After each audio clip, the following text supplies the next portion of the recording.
मयं नित्यं गुरुं शङ्कररूपिणो यमाश्रितो हि वक्रोऽपि चन्द्रः सर्वत्र वन्द्यते। बन्धवगुरुपदकञ्ज कृपा सिन्धु नररूपहरि महामोहतमपुञ्ज जासु बचन रवि कर निकर। जासु बचन रवि कर निकर। બધાને જય સિયારામ, પ્રણામ.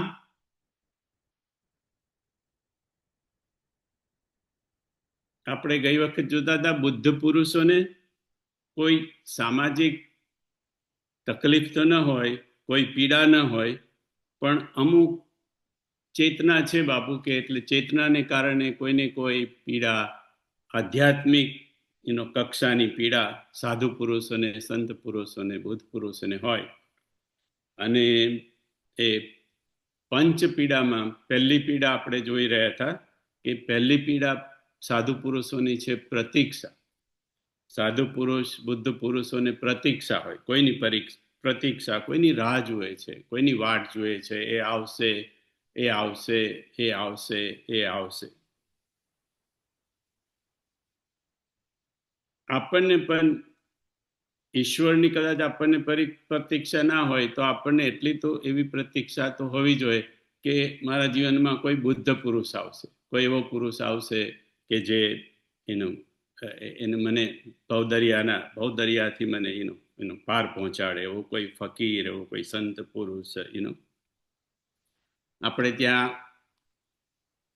ગુજરાતીમાં ભજન પણ છે, હે સરોવર કાંઠે સબરી બેઠી, સરોવર કાંઠે સબરી બેઠી, રટે રામનું નામ.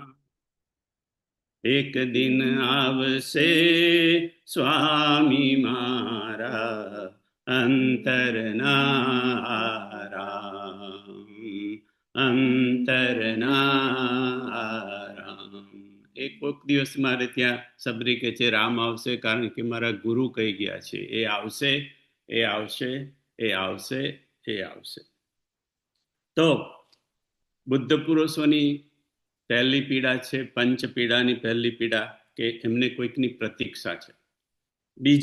બીજી પીડા છે પરીક્ષા. બુદ્ધ પુરુષોની પરીક્ષા બહુ થાય. આપણે પણ અગ્નિ કસોટીઓ, જુદી જુદી અગ્નિ કસોટીઓમાંથી એમને પસાર થવું પડે. આપણે પણ જો થોડાક ઉપર ઉઠીએ તો આપણી પરીક્ષાઓ આવે. ઉપર ઉઠીએ તો જ પરીક્ષાઓ આવે. જ્યારે આપણે એક કક્ષામાં હોય, અમુક નીચી કક્ષામાં તો બહુ પરીક્ષાઓ ના આવે. જરાક ઉપર ઉઠ્યા કે આપણી પરીક્ષાઓ થાય. પરિવારમાં થોડાક ઉઠ્યા, પરિવારમાંથી પરીક્ષાઓ થાય. સમાજમાં થોડા ઉઠ્યા, સમાજ દ્વારા પરીક્ષાઓ થાય. એટલે બુદ્ધ પુરુષને પણ આવી બધી ઘણી બધી પરીક્ષાઓ, અગ્નિ કસોટીમાંથી પસાર થવું પડે.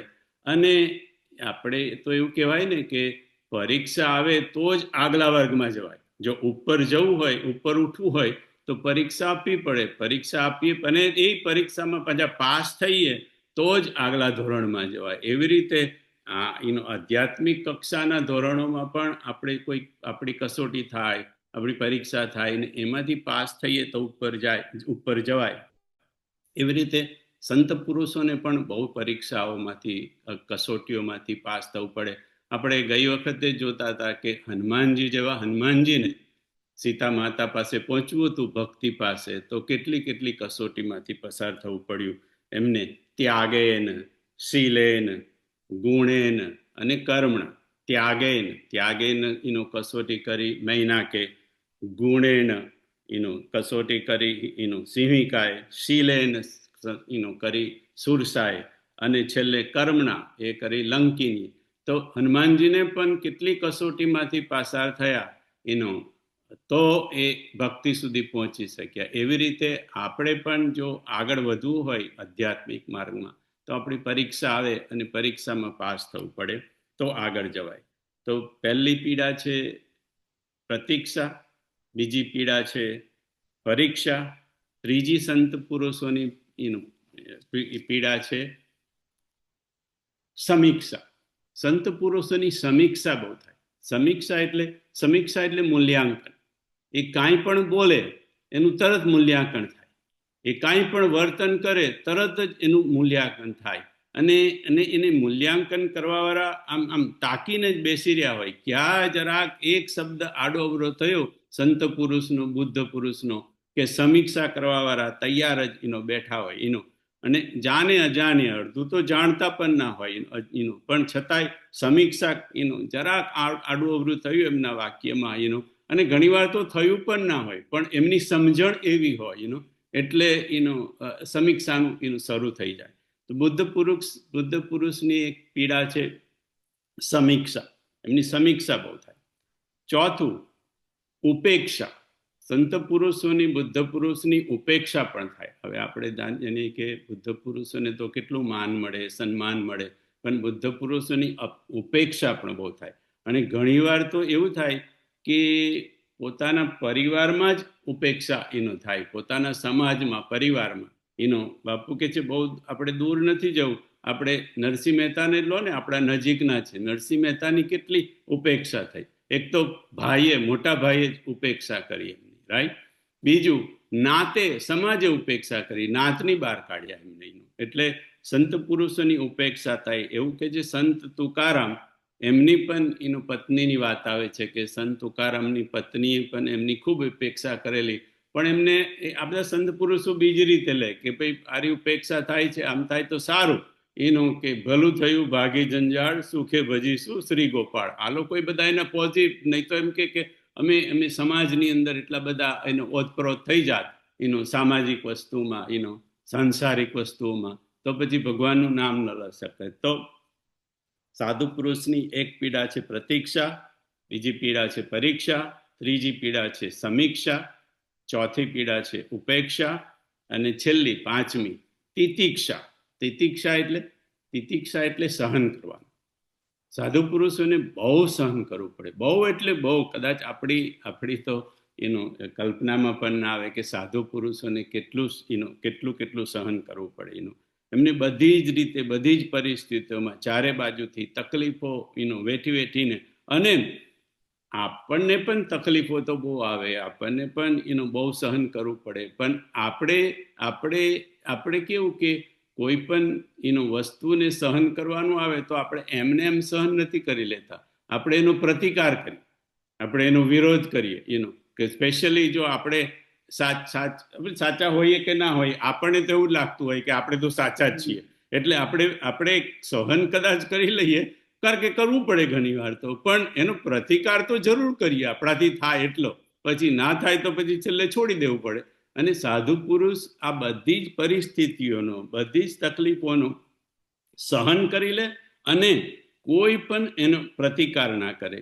હોય સોઈ જો રામ રચી રાખા, કો કરી તર્ક બઢાવે શાખા. શિવજી જેવા શિવજીને થયું કે હું કહું છું અને મારા પત્ની ખુદ માનતા નથી, મારા પત્ની એમ કે પણ તરત જ મન મનાવી લીધું. હોય સોઈ જો રામ રચી રાખા, કો કરી તર્ક બઢાવે શાખા. ભરતજીને કેટલું સહન કરવું પડ્યું. ભરતજીને લોકોએ કેટલું કીધું, તે માતાના એનું વર્તનને સહન કરવું પડ્યું. ભરતજી પણ શું કીધું? જેહી બીધિ પ્રભુ પ્રસન્ન મન હોહી, કરુણા સાગર કીજીએ સોઈ. જેહી બીધિ પ્રભુ પ્રસન્ન મન હોહી, કરુણા સાગર કીજીએ સોઈ. આપણે સાધુ પુરુષ તો ન થઈ શકીએ, બુદ્ધ પુરુષ પણ ન કહેવાઈએ, પણ જો આપણે પણ થોડાક ઉપર ઉઠીએ તો આપણે પણ બહુ સહન કરવું પડે. તમે જોજો, દરેક પરિવારમાં જે સમજુ હોય એને જ સહન કરવું પડે. દરેક પરિવારમાં જે સમજે છે એને જ સમજણ આવી એટલે થોડાક ઉપર ઉઠ્યા. તમે જરાક તમે ઉપર ઉઠ્યા એટલે તમારે સહન કરવું. જેને સમજણ નથી એ તો ગમે તેમ બોલે, ગમે તેમ વ્યવહાર કરે, પણ જરાક પરિવારમાં એક વ્યક્તિ થોડોક ઊંચો આવી ગયો, થોડુંક સમજણ આવી ગઈ એટલે એ વ્યક્તિને પછી સહન બહુ કરવું પડે, તિતિક્ષા. સંકટ સે હનુમાન છુડાવે, મન ક્રમ વચન ધ્યાન જો લાવે. સંકટ સે હનુમાન છુડાવે, મન ક્રમ વચન ધ્યાન જો લાવે. હનુમાનજી આપણને સંકટથી છોડાવે જો આપણે મન, કર્મ અને વચનથી એમનું ધ્યાન કરીએ, એમનું સ્મરણ કરીએ, હનુમાનજીને આરાધીએ તો એ આપણને સંકટમાંથી છોડાવે. હનુમાનજીએ તો રામજીના પણ સંકટો દૂર કર્યા, બધાના જ. રામજીનું સંકટ દૂર કર્યું, લક્ષ્મણનું દૂર કર્યું, સીતાનું દૂર કર્યું, કેટલું કેટલું હનુમાનજી કરે. પણ હનુમાનજી મન, કર્મ અને વચનથી જો એમનું આપણે એમને સેવીએ, એમનું ધ્યાન કરીએ, સ્મરણ કરીએ તો એ બધું હનુમાનજી સંકટોમાંથી છોડાવે. પણ એનો મતલબ તો એવો થયો ને કે તમે હનુમાનજીને મન, કર્મ ને વચનથી ધ્યાનમાં રાખતા હોય, સ્મરણ કરતા હોય, પણ સંકટ તો તમને આવે. કારણ કે છોડાવે કેવી રીતે હનુમાનજી? સંકટ આવે તો છોડાવે.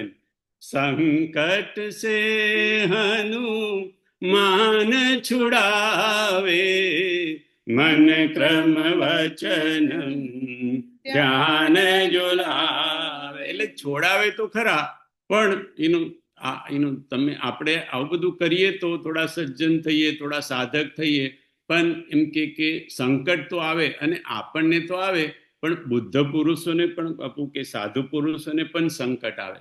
જેવી રીતે બાપુએ સાધુ પુરુષની 5 પીડાનું વર્ણન કર્યું, પંચ પીડા, એવી રીતે સાધુ પુરુષના અને આપણા પણ પંચ સંકટ આવે. બાપુ કે 5 પ્રકારના સંકટ છે. આમ તો ઘણા બધા આવે, પણ બાપુ કે મુખ્ય 5 સંકટ, પંચ સંકટ.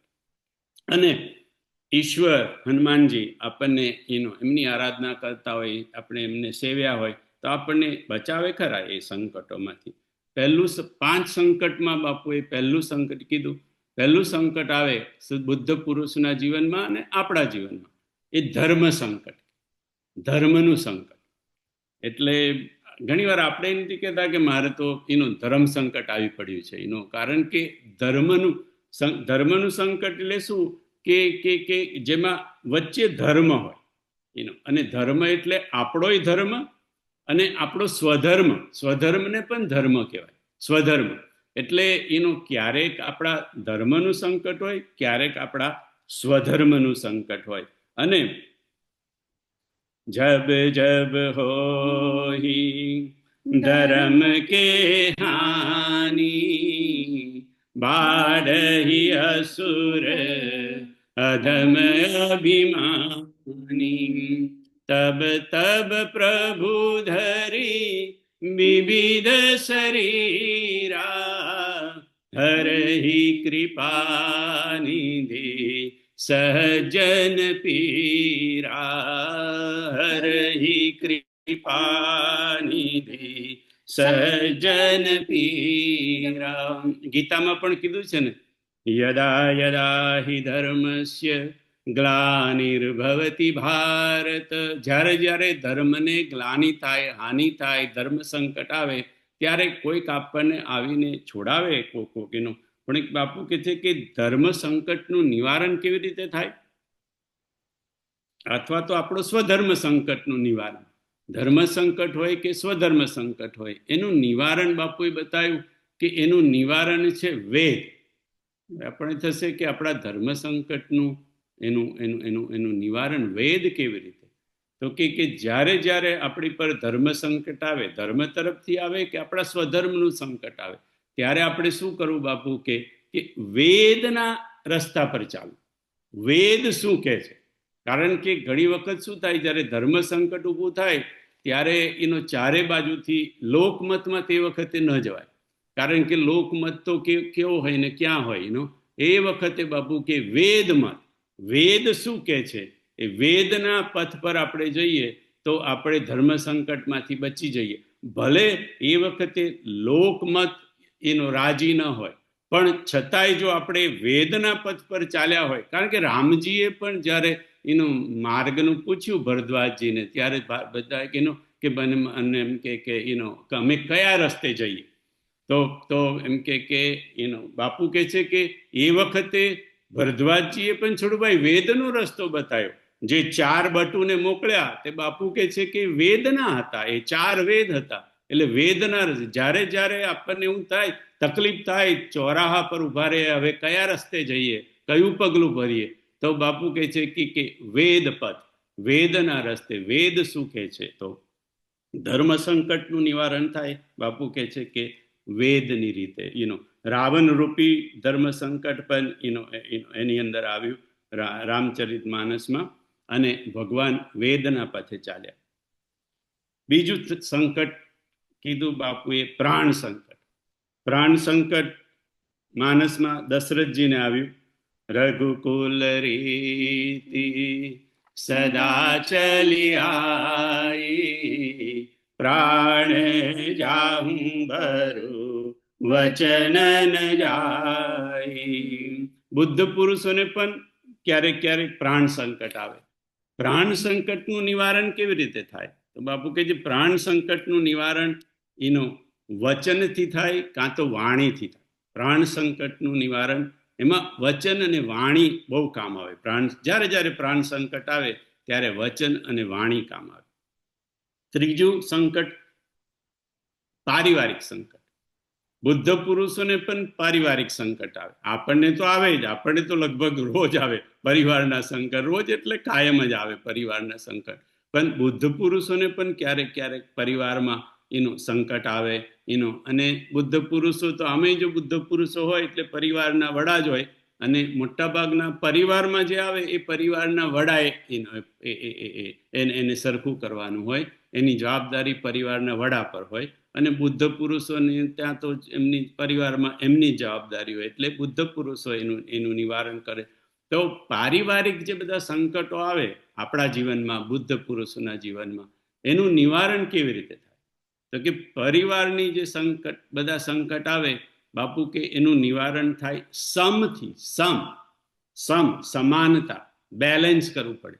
પરિવારનો જે વડો હોય એનો સમાજ, પરિવારના સભ્યોને બેલેન્સ કરે, સમ રાખે, સમાનતા. તો સમથી અને સમભાવથી બધાને સાચવે તો પરિવારનું સંકટ, પારિવારિક સંકટ જાય, એનું નિર્વાણ દૂર થાય. ચોથું સંકટ બાપુએ કીધું સામાજિક સંકટ. સમાજમાં સંકટ આવે. આપણને પણ સામાજિક ઘણા બધા સંકટો આવે, એવા બુદ્ધ પુરુષોને પણ આવે.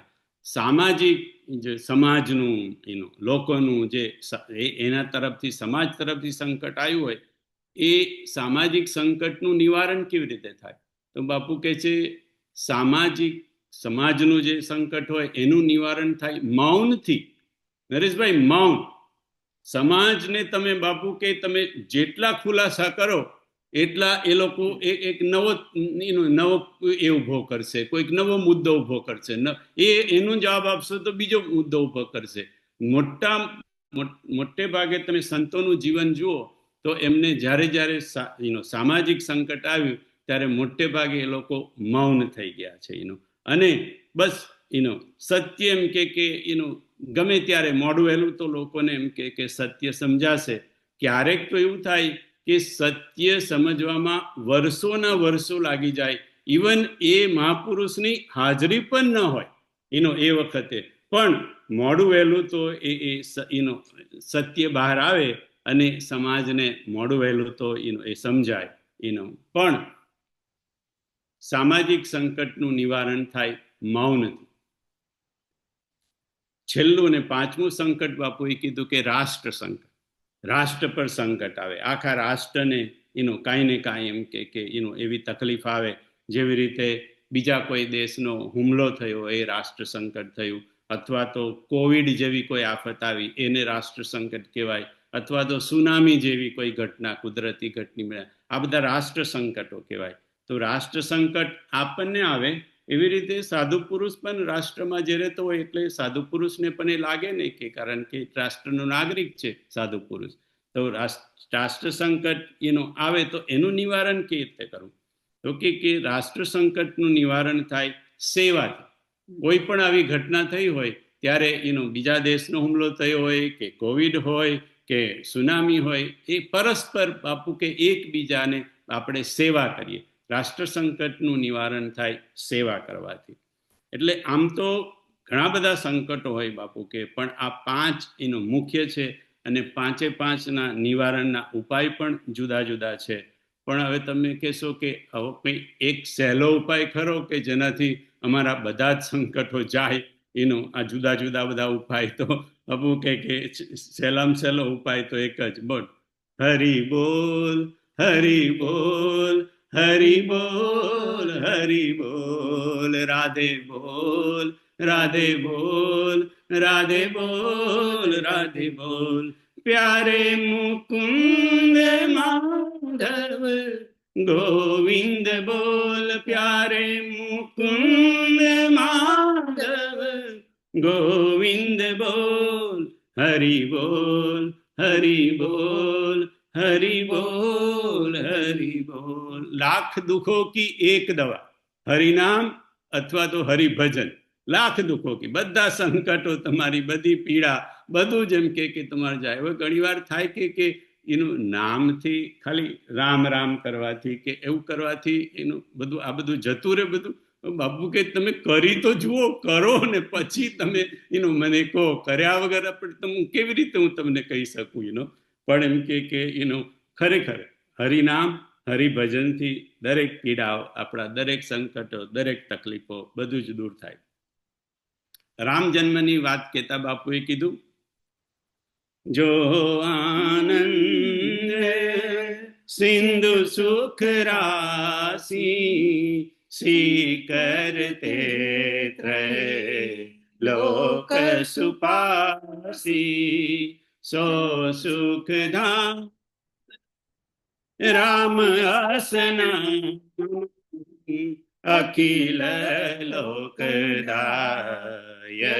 વિશ્રામ, વિશ્વભરન પોષણ કર જોઈ, તાકર નામ ભરત અસ હોઈ, જાકે સુમિરન સેરી પુનાસા, જાકે સુમિરન સેરી પુનાસા, નામ શત્રુહન વેદ પ્રકાશા, નામ શત્રુહન વેદ પ્રકાશા, લક્ષણ ધામ રામ પ્રિય सकल जगत आधार, गुरु वशिष्ठ ते राखा,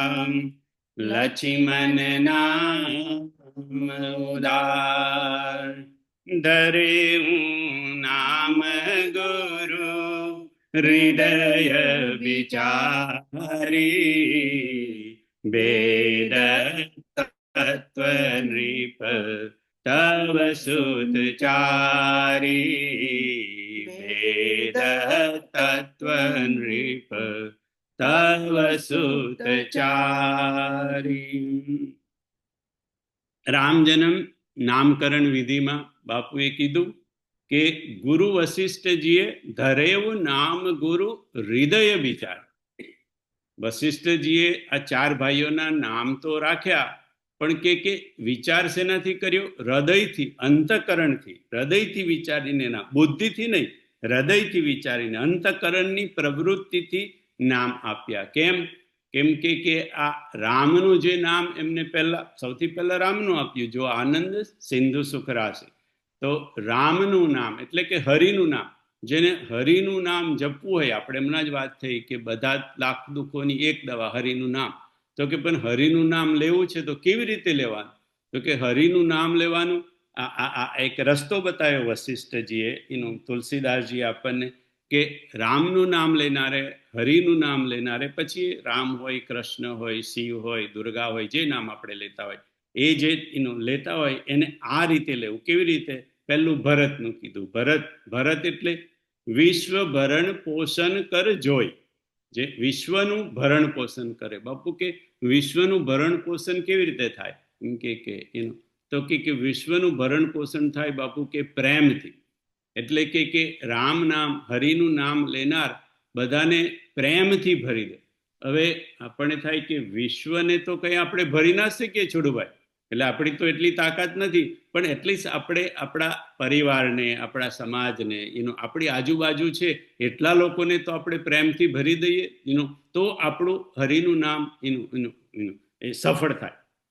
બીજું શત્રુઘ્નનું નામ. તો કે શત્રુઘ્નના નામથી કીધું કે જાકે સુમિરન સે રિપુનાશા. શત્રુઘ્નના ખાલી નામ સ્મરણથી જ, શત્રુઘ્ન મહારાજનું સ્મરણ કરવાથી જ રિપુતા, શત્રુતાનો નાશ થાય. બીજા કોઈ આપણી તરફ શત્રુતા રાખે, પણ હરિનું નામ, જેને રામનું નામ લેવું હોય, હરિનું નામ લેવું હોય, એ બીજા તરફ કોઈ પણ વ્યક્તિ તરફ શત્રુતા ન રાખે. એ ભલે રાખે તો એનું. અને ત્રીજું લક્ષ્મણ, લક્ષણ ધામ રામ પ્રિય સકલ જગત આધાર. બાબુ કે આખા જગતના આપણે તો આધાર ન થઈ શકીએ, પણ જેટલાના આપણાથી બની શકે, દીન દુઃખી એટલાના આપણે આધાર બનીએ તો આપણું રામનું નામ, હરિનું નામ સફળ થાય. તો આ જે નામકરણનો વિધિ છે બાપુ કે છે, એ હરિનું નામ લેવામાં આપણે એનો એક રસ્તો આપણે બતાવ્યો છે કે આ રીતે આપણે હરિનું નામ લેવું જોઈએ. હવે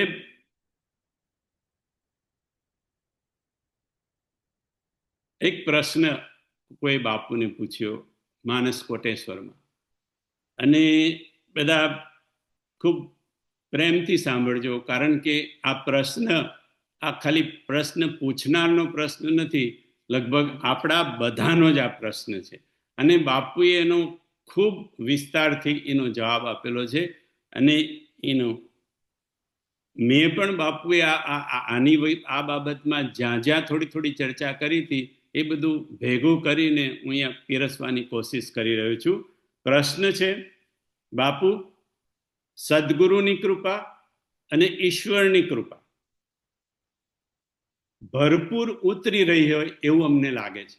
સદગુરુની કૃપા અમારી પર ઉતરી રહી હોય એવું અમને લાગે છે, અને ઈશ્વરની પણ કૃપા. હવે ઈશ્વરની કૃપા તો આપણી પર છે જ, રાઈટ? બડે ભાગ માનુષ તનુ પાવા, સુર દુર્લભ સબ ગ્રંથ નિગાવા. બડે બહુ ઈશ્વરની કૃપા છે તો આપણને મનુષ્યનો દેહ મળ્યો છે.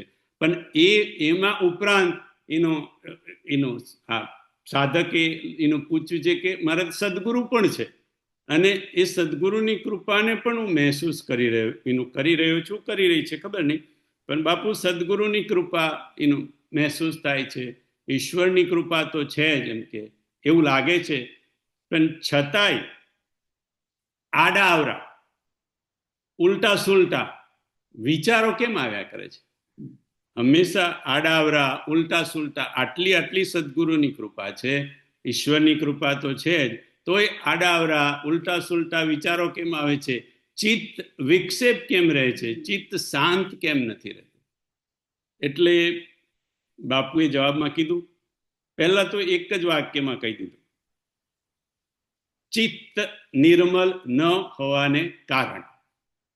ચિત્ત નિર્મલ ન હોવાને કારણે આ બધું ઉલટા સુલટા વિચાર આવે છે, આડાવરા વિચાર આવે છે, ચિત્તમાં વિક્ષેપ રહે છે, ચિત્ત શાંત રહેતું નથી. કેમ?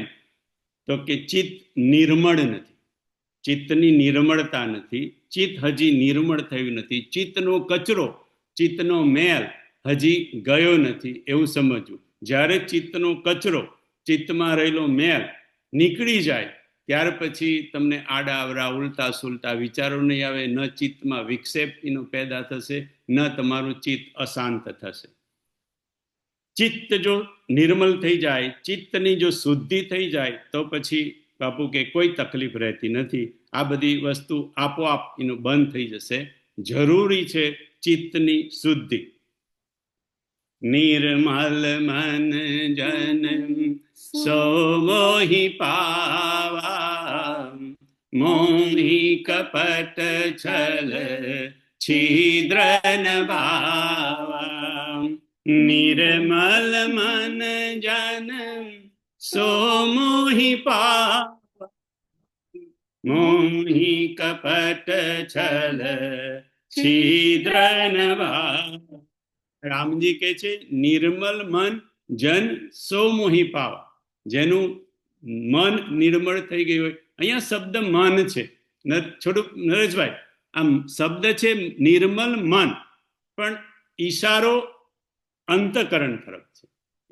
મન શબ્દ છે અને ઈશારો ત્રણે તરફ છે, મન બુદ્ધિ ને ચિત્ત તરફ, ત્રણ તરફ. એટલા માટે કીધું કે નિર્મલ મન જન સો મોહી પાવા, મોહી કપટ છલ છિદ્ર ન ભાવા, મોહી કપટ છલ છિદ્ર ન ભાવા.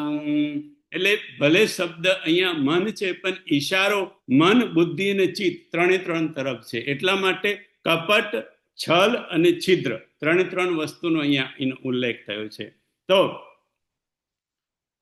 રામજી કહે છે કે મને એ જ પ્રાપ્ત કરી શકે એનું જેનું મન નિર્મળ થઈ ગયું હોય, જેનું ચિત્ત નિર્મળ થઈ ગયું હોય, જેની બુદ્ધિ નિર્મળ થઈ ગઈ હોય, જેનું અંતકરણ શુદ્ધ થઈ ગયું હોય, એ વ્યક્તિ મને પામી શકે. કેમ? અહીંયા ત્રણ વસ્તુ છે. વિચાર કરો તમે કે તમારું મન ચોખ્ખું થઈ ગયું પણ તમારી બુદ્ધિમાં ગોટાળા છે. હજી તો તમે બધા કાવતરા કરો છો, તમે કંઈક મોટી યોજનાઓ એનો રચો છો, કંઈક છલ, કંઈ દગો, કંઈ ધોખો, બધું આપણી બુદ્ધિ ઘાટ ઘડતી હોય, બધી જાતના. તો ચાલે? ન ચાલે. એનું મન થઈ ગયું પણ બુદ્ધિ આવી છે ને ચિત્તમાં વિક્ષેપ હોય, હમણાં જ કીધું ચિત્તમાં આડાવરા વિચારો આવતા હોય તો પણ ના ચાલે. એટલે ભલે શબ્દ મન છે પણ અહીંયા શુદ્ધિ ત્રણ વસ્તુની છે. અંતકરણ શુદ્ધ થઈ જાય, ઈશ્વરની એનો પ્રાપ્તિ થઈ જાય. એનો હવે શબ્દ છે મોહી, કપટ, છલ અને છિદ્ર. કપટ શબ્દ છોટુભાઈ મન તરફ છે, મન કપટ કરે. છલ શબ્દ છે ને, છલ, આ બધા કાવતરા અને બધું કરવું હોય ને એના માટે બુદ્ધિની જરૂર પડે, એટલે બુદ્ધિ તરફ છે. હવે ત્રીજું જે શબ્દ છિદ્ર છે ને એ જરા વિચાર કરવા છે. કારણ કે છિદ્ર તો છોટુભાઈ ચરિત્રમાં હોય. છિદ્ર જ્યાદાતર આપણે છિદ્ર શબ્દ વાપરીએ ચરિત્રમાં, પણ હવે એનો અહીંયા જો મન, બુદ્ધિ અને ચિત્ત તરફ તમારે લઈ જવું હોય ને આને, તો એનું ચરિત્રમાં છિદ્ર ન હોવા જોઈએ એ તો છે જ, પણ ચિત્તમાં પણ છિદ્ર ન હોવા જોઈએ. ચિત્તમાં છિદ્ર કેવી રીતે? તો થોડું ઉત્તરકાંડમાં જઈએ.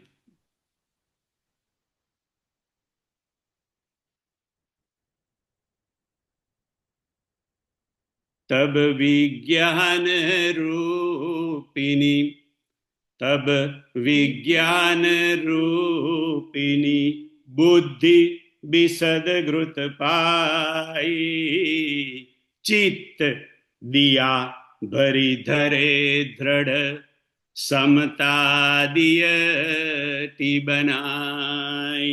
तब विज्ञान रूपिणी बुद्धि विशद घृत पाई, चित्त दिया भरी धरे दृढ़ समता दियति बनाई. જ્ઞાન દીપકની વાત કરતા તુલસીદાસજીએ લખ્યું કે ચિત્ત શું છે? ચિત્ત દિયા, ચિત્ત દિવેટ. દિયાનો અર્થ બાપુ અહીંયા કહે છે, દિયાનો અર્થ થાય દિવેટ, કોડિયું આપણે કહે ને, કોડિયું છે ચિત્ત, અને એમાં ઘી ભરેલું છે, એમાં દિવેટ મૂકેલી છે પેલી એનું કપાસનું. તો ચિત્ત દિયા એટલે કોડિયું.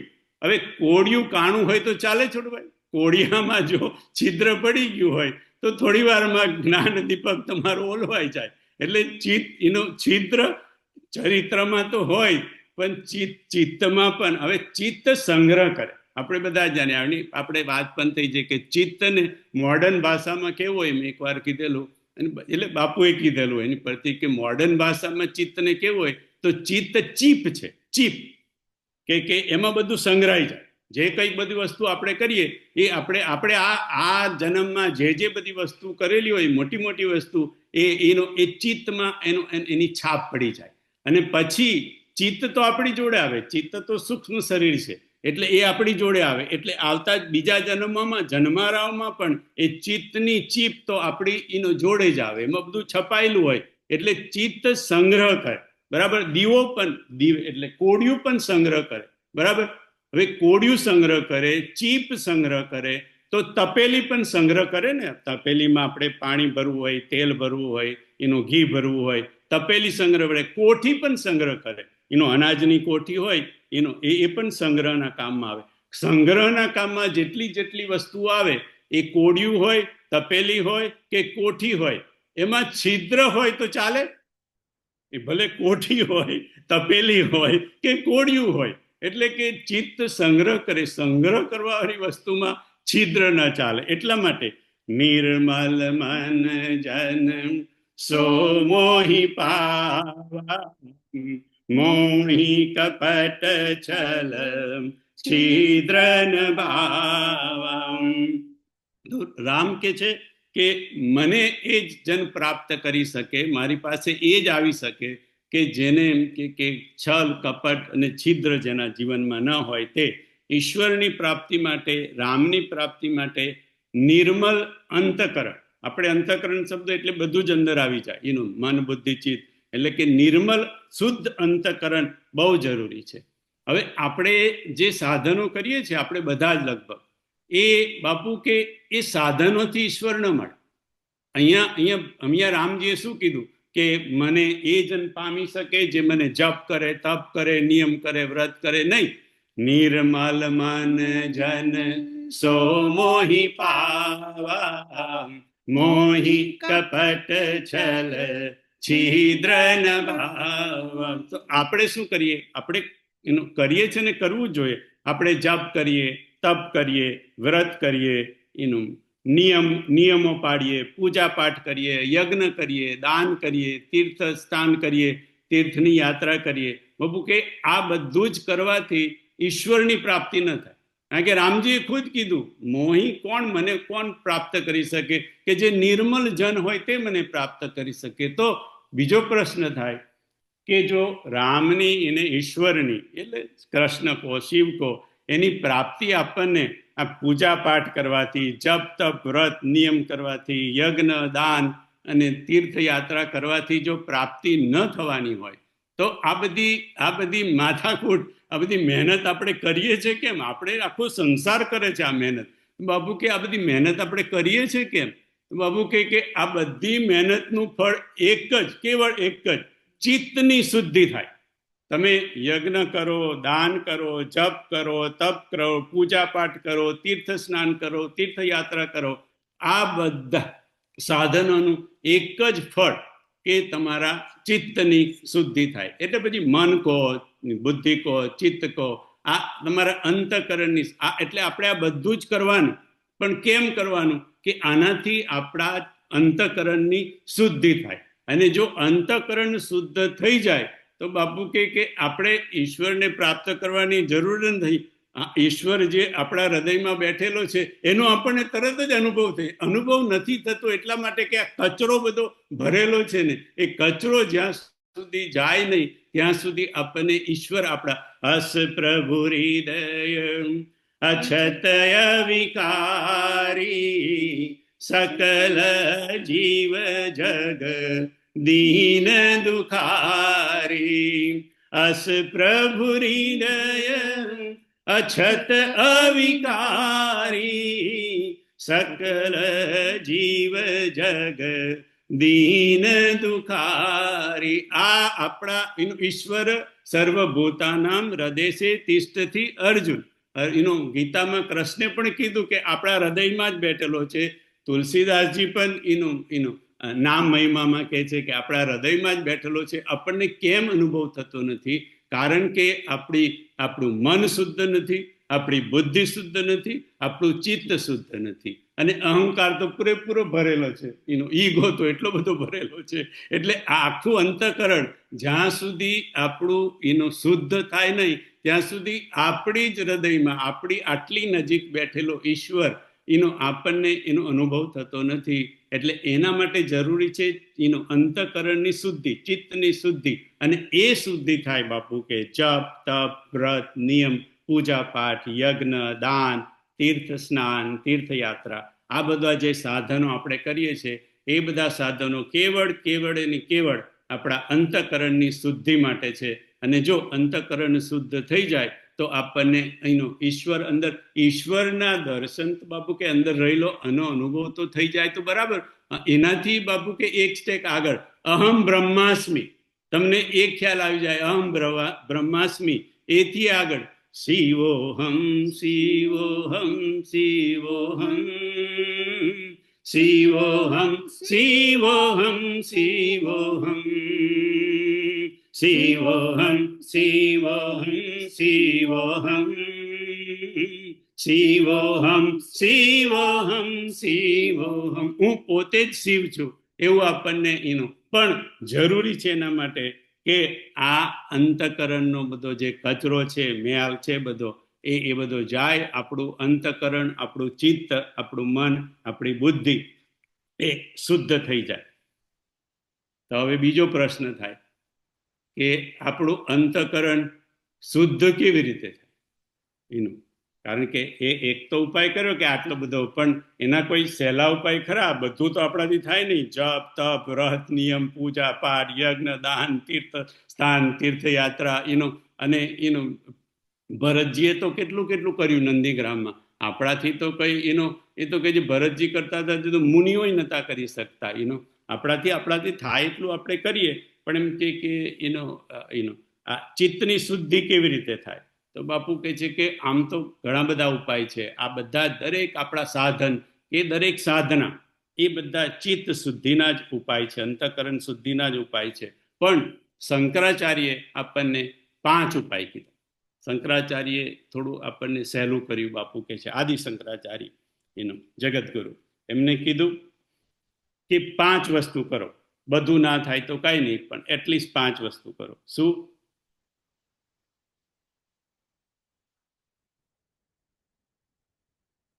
ગેયમ ગીતા નામ સહસ્ત્રમ ધ્યેયમ શ્રીપતિરૂપમ અજસ્ત્રમ નેયમ સજ્જન સંગે ચિત્તમ દેયમ દીન જનાય ચ વિત્તમ.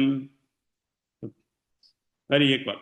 ગેયમ ગીતા નામ સહસ્ત્રમ ધ્યેયમ શ્રીપતિરૂપ અજસ્ત્રમ નેયમ સજ્જન સંગે ચિત્તમ દેયમ દીન જનાય ચ વિત્તમ.